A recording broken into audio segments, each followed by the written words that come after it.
Hello everyone, welcome back to my channel. আজকে আমি বানিয়েছি মুন ল্যাম্পটা, যেটা আমি অনেক দিন ধরেই বানাতে চাচ্ছি। বাট আমি যে প্রকারের অলস, আমার আর করাই হয়ে ওঠেনি।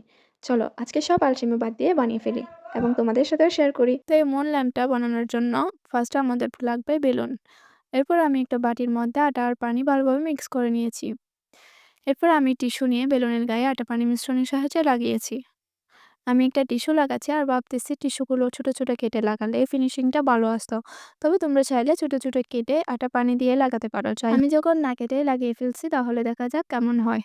আর এভাবে ৫-৬টা টিস্যু লেয়ার লাগিয়েছি আর এটাকে আমি সারা রাত শুকাতে দেবো। এটাকে নর্মালি শুকাতে দিয়েছি। আর এই যে পরের দিন সকালের ভিডিও বলেছিলাম এটা ঠিক মতো হবে কিনা, বাট ফাইনালি কোনো রকম হয়েছে। তো এটার ভিতরে বেলুনটাকে বের করে নিলাম। এরপর আমি অনেকগুলো কার্ডবোর্ড কেটে নিয়েছি।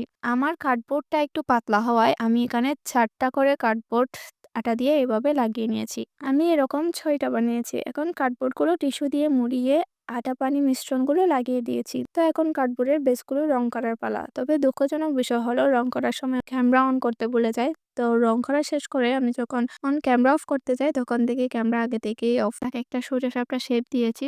তো আমার কাছে এলইডি ক্যান্ডেল আছে, আমি ওইটা দিয়ে ট্রাই করি কেমন হয়। তোমাদের কাছে ফেরি লাইট থাকলে সেটা ইউজ করতে পারো। যাই হোক, বাট এখন কিছুই বোঝা যাচ্ছে না, লাইট অফ করে দেখাই। যদি ভিডিওটা ভালো লেগে থাকে তাহলে লাইক করো, কমেন্ট করে জানাও কেমন লাগলো। আর এমন আরো ক্রাফটের ভিডিও পেতে চ্যানেলটা সাবস্ক্রাইব করতে ভুলো না। ধন্যবাদ সবাইকে। আবার দেখা হবে নতুন একটা ভিডিওতে। টাটা।